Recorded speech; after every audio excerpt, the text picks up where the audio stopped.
السلام علیکم ویورز، آج کا پہلا سوال بہت اداس کر دینے والا ہے، اور اداسی کی وجہ شاید میں آپ کو، اگر مجھے یاد رہا، میں آپ کو جواب کے آخر پہ بتاؤں۔ قاسم علی ہیں یو اے ای سے۔ پاکستان میں کس شہر سے تعلق ہے انہوں نے وہ مینشن نہیں کیا۔ وہ کہتے ہیں کہ میں 25 سال سے دبئی میں روزگار کے لیے مقیم ہوں۔ کئی سال قبل پرویز مشرف صاحب کے زمانے میں ملکی معاشی استحکام دیکھ کر وطن واپس آنے کا فیصلہ کیا، مگر کچھ وجوہات کی بنا پہ میں واپس نہ آ سکا۔ لیکن اب اپنے رب کا بار بار شکر ادا کرتا ہوں کہ میں نے یہ بھیانک غلطی نہیں کی۔ اس وقت پاکستان کے اور پاکستانی عوام کے جو حالات ہیں، انہیں دیکھ کر اپنی مٹی کی طرف واپس لوٹنے کو دل نہیں کرتا۔ دعا کریں کوئی ایسا حکمران اس ملک کو مل جائے کہ ہم جیسے بے وطن لوگ اپنے وطن والے ہو جائیں۔ قاسم علی صاحب، یہ جو بات آپ نے کی ہے نا، میں اس دکھ کو بہت جانتا ہوں۔ میں ضیاء الحق کی، اس مردود کی، اس منحوس کی، اس منافق کی، اس احسان فراموش کی جیلیں کاٹنے کے بعد مالی حالات میرے تتر بتر ہو گئے تو مجھے سعودی عربیہ جانا پڑا۔ میری حفیظ خان سے دوستی کوئی 55 سال پرانی، 60 سال پرانی، بچے تھے جب، ٹین ایجر سے when we became friends، تو ہی forced me، اس نے کہا لعنت بھیج، چل۔ زبردستی مجھے لے گئے۔ کہاں؟ سعودی عربیہ۔ سعودی عربیہ میں نے اپنی زندگی کا بدترین وقت گزارا۔ حالانکہ ایگزیکٹو، بہترین گاڑی، بہترین ہر چیز اعلیٰ، انکم بھی پاکستان کے حوالے سے بہت زیادہ۔ اس وقت ریال اتنا نہیں ہوتا تھا، لیکن جتنا بھی تھا بہت تھا۔ اچھا، سوائے ایک چام کے کہ یہاں مکہ، خانہ کعبہ، حضور جہاں تشریف فرما ہے، مدینہ ہے، کوئی سہارا نہیں تھا۔ حالانکہ میرے عزیز ترین دوست میرے ساتھ تھے۔ حفیظ خان کی میں نے بات کی، امیر افضل غوری، جمشید ابھی چند دن پہلے آئے ہوئے تھے، پنڈی میں ہوتے ہیں۔ لیکن اور حالت میری یہ تھی کہ جب میں نے دمام ایئرپورٹ پہ لینڈ کیا تو میں نے اپنے طور پہ یہ فیصلہ کیا تھا کہ میں لکھنے پڑھنے کے کام پہ ہمیشہ ہمیشہ کے لیے لعنت بھیج دوں گا۔ لیکن ہوا کیا؟ دمام ایئرپورٹ پہ لینڈ کیا تو پتہ نہیں مجھے کیا ہوا، میں نے ایک شعر لکھا،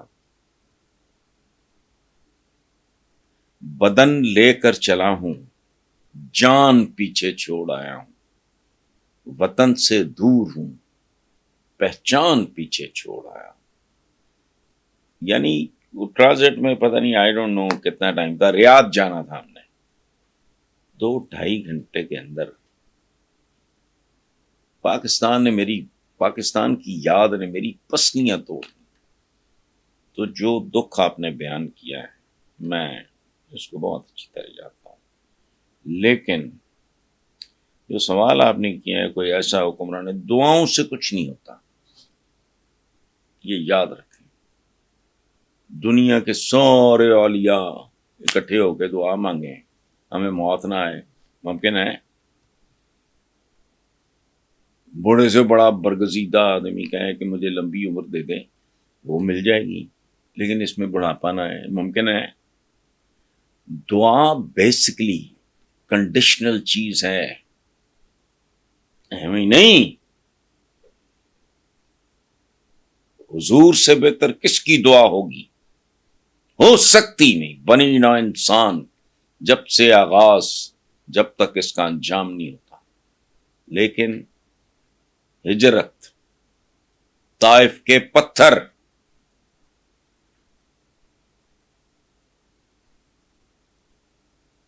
غزوہ بدر،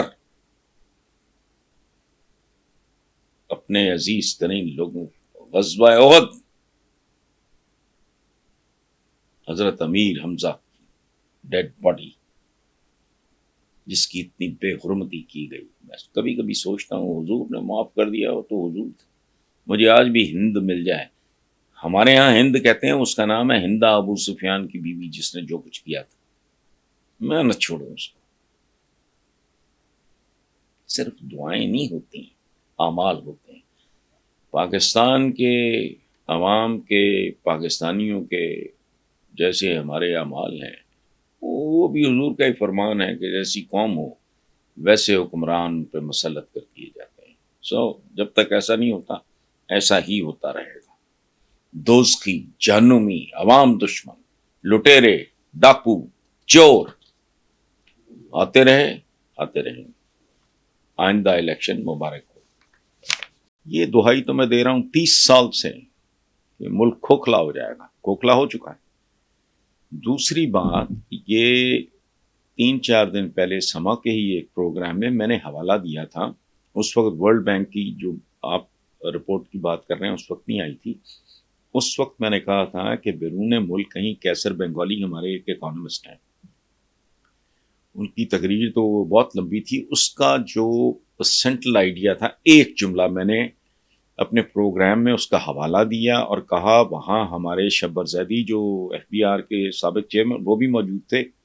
کیسر بنگالی صاحب نے جو کہا وہ تو لمبی بات ہے، ایک جملہ سن لیں۔ پاکستان کی اکنامک ونڈو بند ہو چکی، اقتصادی کھڑکی ہی بند ہو چکی ہے۔ اس بات کو ہو گئے ہیں کو 5-6 دن۔ یہ جو ورلڈ بینک کی رپورٹ ہے، میں نے بھی آج ہی اخبار میں پڑھی ہے، معاشی ماڈل ناکارہ ہو نہیں چکا، یہ ڈے 1 سے ناکارہ ہے، چونکہ یہ اس ملک کی بدماشیہ، جسے ہمارے ہاں اشرافیہ کہتے ہیں، یہ ان کے لیے ہے، یہ عوام کے لیے ہے ہی نہیں۔ اچھا، وہ کہتے ہیں غربت کے تمام منصوبے زبو حالی کا شکار ہو چکے۔ یہ کیا بات ہوئی ہے؟ غربت ہے کیوں؟ یہ بے نظیر انکم سپورٹ پروگرام فلانا ڈمکانا، یہ جو بیت المال وہ بدبخت زکاتیں بانٹنے جس نے رواج ڈالا تھا، اس منافق نے، اس احسان فراموش نے، جسے ضیاء الحق کہتے ہیں۔ غربت 75 سال بعد تو ڈوب مرو ہے۔ یہ حکمران خودکشیاں کریں یا ان کا کوئی بندوبست کرو۔ آگے معاشی ترقی کے فوائد اشرافیہ تک محدود ہو چکے ہیں، پاکستان اپنے ساتھی ملکوں سے پیچھے رہ گیا ہے۔ وہ بھائی یہ آگے نکلا کب تھا؟ ایک تو فیزز آئی ہیں جو بہتر، ایوب خان کا زمانہ ذرا بہتر تھا، پرویز مشرف صاحب کا زمانہ ذرا، باقی تو سیاستدان اس ملک میں کب سے کہہ رہا ہوں یار، 32-33 سال ہو گئے کالم لکھتے، 11-12 میرے مجموعے ہیں، کئی بار چھپ چکے ہیں، پتہ نہیں لوگوں تک بات پہنچی نہیں پہنچی، پتہ نہیں کون پڑھتے رہے اس کو، انہوں نے آگے شیئر نہیں کیا۔ میں مسلسل کہہ رہا ہوں، یاد رکھیں، کوئی گھر ہو، کوئی قبیلہ ہو، کوئی قوم ہو، اس کی اکانومی راتوں رات برباد نہیں ہوتی۔ یہ راتوں رات والا کام نہیں ہے، یہ کوئی بجلی کا سوئچ نہیں ہے، یوں کیا تو آن، یوں کیا تو آف، نو، وہ برباد ہونے میں وقت لگتا ہے،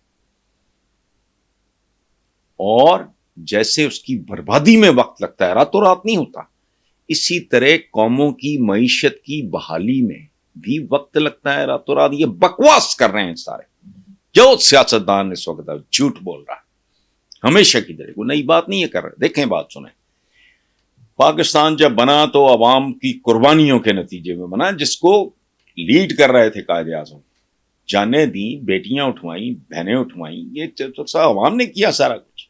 نتیجہ میرے کئی کالم ہے اس بات پہ کہ میں 14 اگست نہیں مناتا، چونکہ 14 اگست اصلی آئی نہیں۔ پاکستانی عوام کے صرف حکمران تبدیل ہوئے ہیں. یہ رعایا ہی ہیں.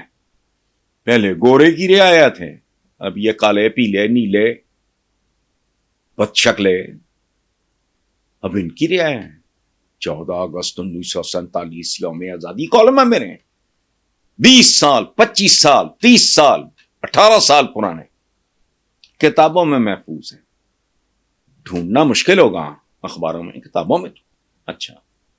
یہ ہوا ہی کبھی نہیں جب تباہی مچی, لوگوں کے خاندان اجڑ گئے, پرکھوں کی قبریں پیچھے رہ گئی, لوگوں کی مائیں بہنیں بیویاں بیٹیاں اٹھائی گئیں.